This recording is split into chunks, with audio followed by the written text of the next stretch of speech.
Hello दोस्तों, कैसे हैं आप सब। तो दोस्तों, हमारा टॉपिक चल रहा था हिंदी के प्रमुख साहित्यकार।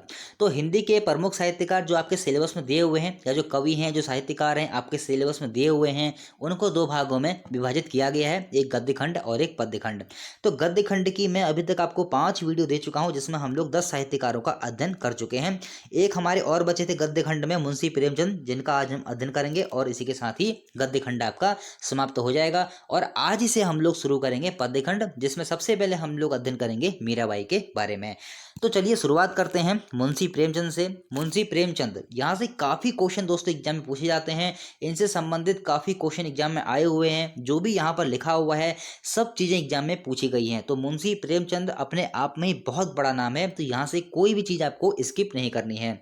तो चलिए शुरुआत करते हैं। इनके जन्म की हम लोग बात करते हैं। 31 जुलाई 1880 को इनका जन्म होता है लमही गांव वाराणसी में।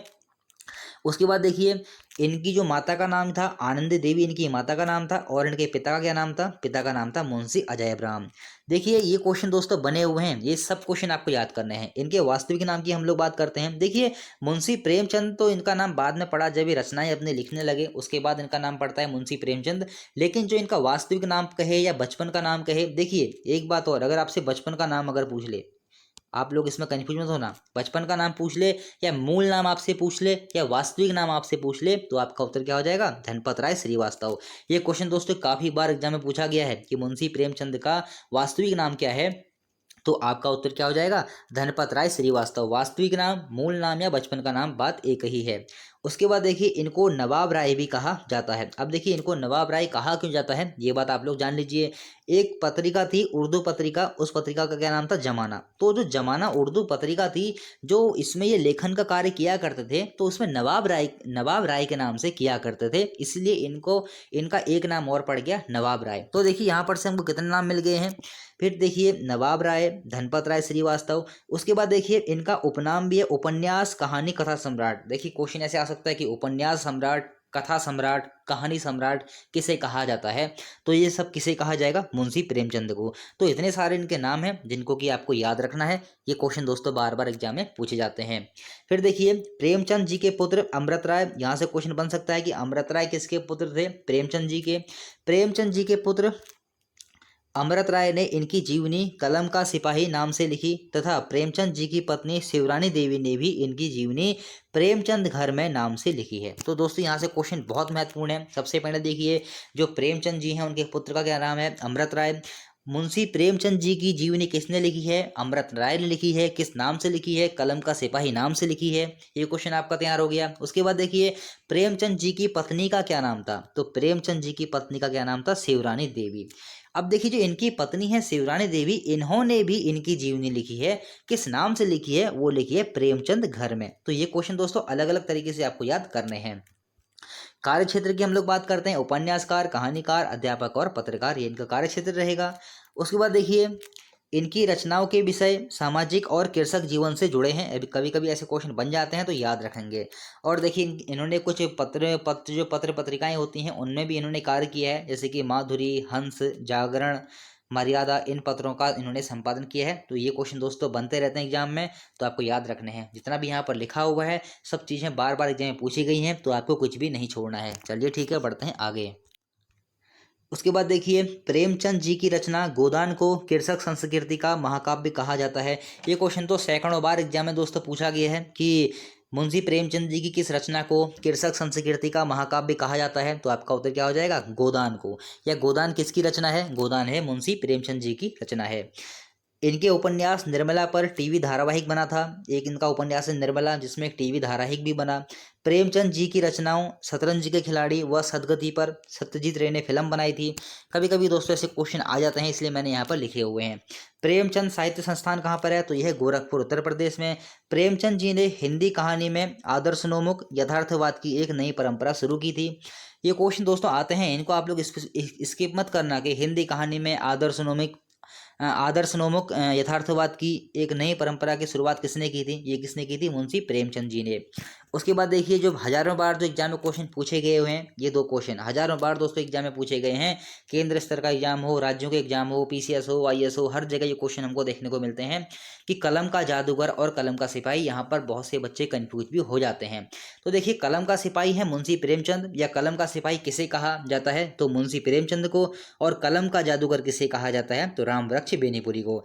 असल में एग्जाम में ये ज़्यादा आता है, कलम का जादूगर किसे कहा जाता है तो बच्चे लिखाते हैं मुंशी प्रेमचंद। तो ये गलती आपको नहीं करनी है।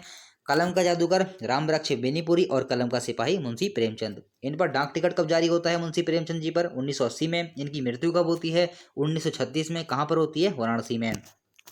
फिर देखिए इनका जो पहला लघु उपन्यास है वो कौन सा है? असरार एमा बीड़। असरार एमा बीड़ इनका पहला लघु उपन्यास है। हिंदी में इसको कहा गया है देवस्थान रहस्य। फिर देखिए जो मुंशी प्रेमचंद जी की रचनाओं की जो विशेषता है वो है चित्रात्मकता। ये क्वेश्चन दोस्तों बहुत महत्वपूर्ण है, नोट कर लेंगे, रट लेंगे कि मुंशी प्रेमचंद जी की रचनाओं की विशेषता क्या है तो वो क्या है? चित्रात्मकता इनकी रचनाओं की विशेषता है। मतलब कि जो लेखन का कार्य होता है उसके साथ हमको चित्र भी देखने को मिलते हैं, तो चित्रात्मकता मुंशी प्रेमचंद जी की रचनाओं की विशेषता है। चलिए ठीक है, बढ़ते हैं आगे और इनकी रचनाओं का हम लोग अध्ययन करते हैं। तो देखिए सबसे पहले हम लोग इनकी रचनाओं में उपन्यास का अध्ययन करते हैं। अब देखिए यहाँ से मैं ऐसा नहीं कहूँगा कि ये महत्वपूर्ण है और ये महत्वपूर्ण नहीं है, क्योंकि यहाँ से अधिकांश रचनाएं एग्जाम में दोस्तों पूछी गई हैं, तो ये सब आपको ध्यान में रखनी है। अब देखिए मुंशी प्रेमचंद जी को तो हम लोग बचपन से पढ़ते हुए आ रहे हैं, तो बहुत सारी रचनाएं ऐसी हैं कि जो हमको याद भी हो गई होंगी। और देखिए दूरदर्शन में तो पहले इनका एक अलग ही चलता था, जैसे कि मैं आपको दिखाता हूँ। देखिए नमक का दरोगा, ईदगाह, और जैसे ठाकुर का कुआं, बूढ़ी काकी, ये अगर आप दूरदर्शन देखते होंगे अपने ज़माने में तो वहाँ पर ये सीरियल चलते थे उस टाइम पे। तो ये तो मुंशी प्रेमचंद जी को याद करना इतना मुश्किल होगा नहीं, क्योंकि बहुत बहुत पहले से इनको पढ़ते हुए आप लोग आ रहे हैं। तो देखिए गोदान, सबसे पहले उपन्यास की हम लोग बात करते हैं। गोदान बहुत महत्वपूर्ण है, कर्म भूमि सारे महत्वपूर्ण है। देखिए मैं बार बार ये नहीं कहूँगा कि ये महत्वपूर्ण ये महत्वपूर्ण नहीं है, यहाँ से सारे महत्वपूर्ण हैं। गोदान, कर्म भूमि, निर्मला, रंगभूमि, सेवा सदन, प्रेमाश्रय, गबन, कायाकल्प, मंगलसूत्र। देखिए ये क्वेश्चन दोस्तों बहुत बनता है कि मुंशी प्रेमचंद जी का कौन सा उपन्यास अपूर्ण है। नोट कर लेंगे, मुंशी प्रेमचंद जी का कौन सा उपन्यास अपूर्ण है तो आपका उत्तर क्या हो जाएगा? मंगलसूत्र। सैकड़ों बार ये क्वेश्चन एग्जाम में पूछा गया है। प्रतिज्ञा, अहंकार, रूठी रानी, किसना, हम खुरमा व हम साहब। देखिए एक बात और समझिए, यहाँ पर जो लिखा हुआ है मैंने, हम खुरमा व हम साहब, ये है इसका जो हिंदी रूपांतरण है वो है प्रेमा नाम से। जो हम खुरमा व हम सबाब इनका जो उपन्यास है, इसका जो हिंदी रूपांतरण किया गया है वो किया गया है प्रेमा नाम से। उसके बाद देखिए इनके नाटक की हम लोग बात करते हैं, तो संग्राम, करबला और प्रेम की वेदी इनके नाटक हैं। कहानी संग्रह, प्रेम पचीसी, प्रेम पूर्णिमा, नवनिधि, प्रेम प्रतिमा, प्रेम पचीसी, प्रेम पूर्णिमा है ये, नवनिधि, प्रेम प्रतिमा, समर यात्रा, प्रेम द्वादशी, सप्त सरोज, मानसरोवर, गुप्त धन, सोजे वतन। तो ये कहानी संग्रह भी बार बार दोस्तों एग्जाम में पूछे गए हैं। अब देखिए यहाँ पर से तो समय प्रेम आ जा रहा है, यदि याद हो ही जाएंगे। मानसरोवर और सोजे वतन बहुत महत्वपूर्ण है, छोड़ना नहीं है। और देखिए यहाँ पर मैंने लिखा हुआ प्रथम, जो इनका जो प्रथम कहानी संग्रह है वो सोजे वतन ही है। मुंशी प्रेमचंद जी का जो पहला कहानी संग्रह है वो कौन सा है तो आपका उत्तर क्या हो जाएगा? सोजे वतन। कहानियों की हम लोग बात करते हैं। बार बार दोस्तों ये सारी कहानियां एग्जाम में बनी हुई हैं, तो यहाँ पर से एक भी आपको नहीं छोड़नी है। नमक का दरोगा, पूस की रात, ईदगाह। ईदगाह तो बहुत बार एग्जाम में पूछा गया है, और किताबों भी आपको देखने को मिलेगा 6, 7, 8 की शायद किताबों में ईदगाह नाम से इनका एक कहानी भी है वहाँ पर। अमृत, पंच परमेश्वर, दो बैलों की कथा, ठाकुर का कुआं, कफन और बूढ़ी काकी। तो बार बार ये कहानी एग्जाम में पूछी गई हैं। बड़े घर की बेटी, विध्वंस, बड़े भाई साहब, गुल्ली डंडा, कप्तान साहब, उपदेश, परीक्षा, सज्जनता का दंड, आत्माराम, आखिरी तोहफा, क्रिकेट मैच, एक आंच की कसर, प्रतिज्ञा, घमंड का पुतला, बहुत महत्वपूर्ण है घमंड का पुतला ये, कवच, नरक का मार्ग, नैराश्य लीला, पैपूजी, प्रतिशोध, प्रेम सूत्र, प्रायश्चित, शंखनाद, कजाकी, दूध का दाम, मुक्तिधन, सभ्यता का रहस्य और निर्वासन। तो ये इनकी कहानियां हैं। वैसे कहानियां तो इनकी बहुत सारी हैं, तो देखिए जो एग्जाम की दृष्टि से जो महत्वपूर्ण है हमको उन्हीं का अध्ययन करना है। बाल साहित्य की हम लोग बात करते हैं। राम कथा, दुर्गादास और कुत्ते की कहानी, ये इनकी बाल कथाएं हैं। चलिए ठीक है, बढ़ते हैं आगे। फिर देखिए इनकी कुछ अनुवाद रचनाएं हैं, जैसे कि चांदी की डिबिया, टॉल्स्टॉय की कहानियां, और गाल सुवर्दी के 3 नाटकों की हड़ताल और न्याय। तो ये इनकी अनुवादित रचनाएं हैं। फिर देखिए निबंध लेखन की बात करते हैं। साहित्य का उद्देश्य पुराना जमाना, नया जमाना, स्वराज के फायदे, महाजनी सभ्यता, हिंदी उर्दू की एकता बहुत महत्वपूर्ण है, जीवन में साहित्य का स्थान और कौमी भाषा के विषय में कुछ विचार। तो ये इनके निबंध संग्रह हैं। अब देखिए कुछ अन्य रचनाएं इनकी और हैं जो मुझे लगता है कि एग्जाम की दृष्टि से बहुत महत्वपूर्ण है। जैसे कि प्रतिज्ञा तो मैंने आपको बता ही चुका हूँ, लॉटरी बहुत महत्वपूर्ण है, सुजान भगत, प्रेम मंजूषा, वरदान, सवा शेर गेहूँ। सवा शेर गेहूँ भी जहाँ तक एक सीरियल आता था दूरदर्शन में बहुत पहले, अगर आपने देखा हो तो मुंशी प्रेमचंद के जो ये कहानियां हैं इनके नाम से एक सीरियल ही बनना करते थे पहले दूरदर्शन में, अगर आपने देखे हो। ठाकुर का कुआं, बूढ़ी काकी, सवा शेर गेहूँ, ये सब दूरदर्शन में आपको, या फिर गूगल अगर आप लोग यूट्यूब में सर्च करेंगे तो आपको सब कहानियां वहाँ पर मिल जाएंगी। एक सीरियल के तौर पर इनको दिखाया गया है। महातीर्थ, पांच फूल, शिकारी राजकुमारी और दीपदान और बैंक का दिवाला, ये हैं इनकी कुछ अन्य रचनाएं। अब देखिए यहाँ पर से कुछ पात्र आप लोग नोट कर लीजिए। जैसे कि ईदगाह, इनकी बहुत ही प्रसिद्ध कहानी है ईदगाह। तो ईदगाह के पात्र कौन है? हामिद व अमीना, जो एग्जाम में बार बार पूछे गए हैं। नमक का दरोगा के पात्र कौन है? तो ये हैं पंडित अलोपीदीन और मुंशी मुंशी वंशीधर। दो बैलों की कथा के पात्र कौन है? झूरी, हीरा व मोती। क्योंकि दोस्तों एग्जाम में पूछे गए हैं बार बार, इसलिए मैंने यहाँ पर लिखे हुए हैं। सूरदास की झोपड़ी, जैसे देखिए रंगभूमि उपन्यास, मैंने भी आपको बताया ना रंगभूमि एक उपन्यास है, तो उसी रंगभूमि उपन्यास का एक अंश है सूरदास की झोपड़ी। एक इनका अधूरा उपन्यास कौन सा था? मंगलसूत्र, जो कि मैंने अभी आपको बताया। इस मंगलसूत्र जो अधूरा इनका उपन्यास था, इसको पूरा किसने किया? ये क्वेश्चन भी काफी बार दोस्तों एग्जाम में बना हुआ है। तो इनके पुत्र अमृत राय ने ही इनके अधूरे उपन्यास मंगलसूत्र को पूरा किया। जिनकी इन्होंने एक जीवनी भी लिखी है, वो कौन सी है? महात्मा शेख सादी, इन्होंने एक जीवनी भी लिखी है। तो दोस्तों ये थे मुंशी प्रेमचंद जी से संबंधित जो महत्वपूर्ण क्वेश्चन, और उसी के साथ में जो इनकी महत्वपूर्ण रचनाएं थी, तो बार बार एग्जाम में पूछी जाती हैं। चलिए ठीक है, बढ़ते हैं आगे।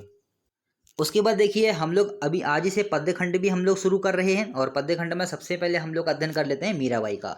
देखिए इनका जन्म होता है 1498 ईस्वी में चौकड़ी ग्राम जोधपुर। अब देखिए इनके जन्म स्थान को लेकर विद्वान एकमत नहीं है। कुछ विद्वान ऐसा कहते हैं कि इनका जो जन्म हुआ था कुड़की में हुआ था, कुड़की ग्राम में। तो इसको भी आप लोग याद रखिए, हो सकता है ऐसा एग्जाम में क्वेश्चन बन जाए। वैसे जहाँ पर विद्वान एकमत नहीं होते हैं वहाँ से एग्जाम में क्वेश्चन नहीं बनते हैं, फिर भी आप लोग नोट कर लीजिए। लेकिन इनका जन्म आप लोग को याद रखना है, 1498 ईस्वी में इनका जन्म होता है चौकड़ी ग्राम जोधपुर राजस्थान में। और देखिए इनको भक्तिकालीन कवयित्री कहा जाता है, क्योंकि भक्ति काल से ही संबंधित हैं। जो भगवान कृष्ण थे उनकी बहुत बड़ी भक्त थी ये, और भक्तिकाल कवयित्री में इनका नाम आता है। पिता का क्या नाम था? रतन सिंह, बहुत बार पूछा गया है। पति का नाम दोस्तों बहुत बार, सैकड़ों बार एग्जाम में पूछा गया है कि मीराबाई के पति का क्या नाम था? तो मीराबाई के पति का क्या नाम था? भोजराज। इनके गुरु का नाम भी बहुत बार पूछा गया एग्जाम में। तो इनके गुरु का नाम देखिए कहीं कहीं पर रैदास लिखा हुआ है, कहीं कहीं पर रविदास लिखा हुआ है, तो आपको इसमें कंफ्यूज नहीं होना है। मृत्यु कब होती है? तो मृत्यु होती है 1546 द्वारका में। अब देखिए मैं आपको बता चलता हूँ ना वर्तनी अशुद्धि के बारे में। बहुत सारे बच्चे ऐसे हैं द्वारिका लिखते हैं ऐसे करके, द्वारिका। एग्जाम में क्वेश्चन बहुत बार आया हुआ भी है वर्तनी अशुद्धि शुद्धि वाले में, तो इसको सही करके आते हैं, लेकिन असल में होता है द्वारका। तो इन चीज़ों पर आपको छोटी छोटी चीज़ें हैं, यहाँ पर आपको फोकस करना पड़ता है। तो द्वारिका नहीं होता है, द्वारका होता है। तो देखिए इनकी मृत्यु होती है 1546, कहाँ पर होती है? द्वारका में। अब देखिए मीराबाई ने कृष्ण भक्ति के स्फुट पदों की रचना की। एक यहाँ पर छाया चित्र मैंने दिया हुआ है। देखिए मीराबाई ने कृष्ण भक्ति के स्फुट पदों की रचना की है। जैसे कि मैंने अभी आपको बताया कि कृष्ण भगवान की बहुत बड़ी भक्त थी ये, और इनके अधिकांश गीत विरह गीत हैं। विरह गीत मतलब क्या होते हैं? एक बिछड़ने का भाव जिसमें होता है, जैसे हम प्रेमी और प्रेमिका के बीच में एक बिछड़ने का जो भाव होता है, विरह गीत उसको बोलते हैं ना, मतलब बिछड़ने का भाव होता है। तो इनके जो अधिकांश गीत हैं वो विरह गीत हैं। इनकी अधिकांश रचनाओं में राजस्थानी मिश्रित भाषा का प्रयोग हुआ है, और ब्रज भाषा का भी इन्होंने प्रयोग किया है। तो दोस्तों ये क्वेश्चन भाषा से संबंधित एग्जाम में क्वेश्चन बनते हैं। राजस्थानी ब्रज भी कहीं कहीं पर लिखा हुआ है कि इन्होंने राजस्थानी ब्रज भाषा का ये प्रयोग किया है अपनी रचनाओं में, या अपने कहानी या अपनी कविता लेखन में इन्होंने इस चीज़ का प्रयोग किया है। उसके बाद देखिए इनकी रचनाओं में श्रृंगार और शांत रस की प्रधानता है। ऐसे क्वेश्चन दोस्तों कभी कभी बन जाते हैं। रचनाओं की हम लोग बात करते हैं। देखिए इनकी रचनाएं हमको ज़्यादा मिलती नहीं है, और मिलती क्या नहीं, इन्होंने ज़्यादा रचनाएं की हैं, लेकिन वो इनकी जो रचनाएं हैं वो भजन के माध्यम से ज़्यादा हैं। तो भजन तो एग्जाम में पूछे नहीं जाते हैं, जो इनकी रचनाएं हैं वहाँ से क्वेश्चन एग्जाम में पूछते हैं, तो भजन एग्जाम में नहीं पूछा जाएगा। जैसे कि रचनाएं देखिए कौन कौन सी हैं। नरसी का मायरा, कहीं कहीं पर बरसी का लिखा हुआ है, ये बरसी, तो एग्जाम में बरसी लिखा हो नरसी लिखा हो तो कन्फ्यूज नहीं होंगे। तो नरसी का मायरा, राग गोविंद, गीत गोविंद, टीका और राग गोविंद के पद, तो इनकी 4 रचनाएं हैं और यहीं से दोस्तों एग्जाम में क्वेश्चन पूछे भी जाते हैं। एक है मीरा की पदावली, तो इसमें मीराबाई के गीतों का संकलन किया गया है। ऐसे क्वेश्चन दोस्तों बनते हैं, इसको नोट करेंगे कि मीराबाई के गीतों का संकलन किसमें किया गया है, तो आपका उत्तर क्या हो जाएगा, मीरा की पदावली नामक जो एक किताब है या जो ग्रंथ है उसमें मीराबाई के गीतों का संकलन किया गया है। मीराबाई भगवान कृष्ण को अपने पति के रूप में पूजती थी और भगवान कृष्ण को ही अपना आराध्य देव मानती थी। जैसे कि मीराबाई के जो पति होते हैं भोजराज, उनकी मृत्यु हो जाती है और मृत्यु के बाद जैसे कि ये किसी मंदिर में चले जाती हैं और सन्यासी जीवन वहाँ पर अपना बिताती हैं और भगवान कृष्ण की बहुत बड़ी भक्त थी ये और भगवान कृष्ण को ही अपना सब कुछ मानती थी, भगवान कृष्ण को ही अपना आराध्य देव और भगवान कृष्ण को अपने पति के रूप में ये पूजती थी। और जो भी इन्होंने अपने जो भजन लिखे हैं, जो भी इन्होंने अपनी रचनाएं लिखी हैं, वो उनमें से हम लोग कह सकते हैं सारी की सारी भगवान कृष्ण को ही इन्होंने समर्पित की हैं, कुछ एक को छोड़कर। तो अगर क्वेश्चन ऐसा बनता है कि जो मीराबाई थी किसकी भक्त थी या वो मतलब किसकी उन्होंने हम लोग कह सकते हैं कि रचनाओं में जो किसका हमको रचनाओं में हमको कि किसके ऊपर उन्होंने अपनी अधिकांश रचनाएं लिखी हैं, तो भगवान कृष्ण के ऊपर। उसके बाद देखिए, भोर और बरखा और पग घुंघरू बांध मीरा नाची रे, ये किसके किसकी भजन है या फिर हम लोग कह सकते हैं किसकी कविताएं हैं, ये किसकी हो जाएंगी, मीराबाई की हो जाएंगी। तो दोस्तों इस प्रकार से आज की वीडियो यहीं पर समाप्त होती है। मीराबाई और मुंशी प्रेमचंद जी का हमने समग्र अध्ययन किया। और दोस्तों हमेशा की तरह एक बात, फेसबुक के से आप लोग जुड़ जाइए, लिंक आपको नीचे डिस्क्रिप्शन में मिल जाएगा। व्हाट्सअप नंबर ही मैंने आपको नीचे दिया हुआ है, कुछ भी अगर आपको मुझसे कुछ पूछना होता है, कुछ शेयर करना होता है तो आप लोग मुझे मैसेज कर सकते हैं। और दोस्तों आज के लिए इतना ही, मिलते हैं अगली वीडियो में। अगर वीडियो पसंद आई हो तो लाइक कीजिए और चैनल को सब्सक्राइब कीजिए।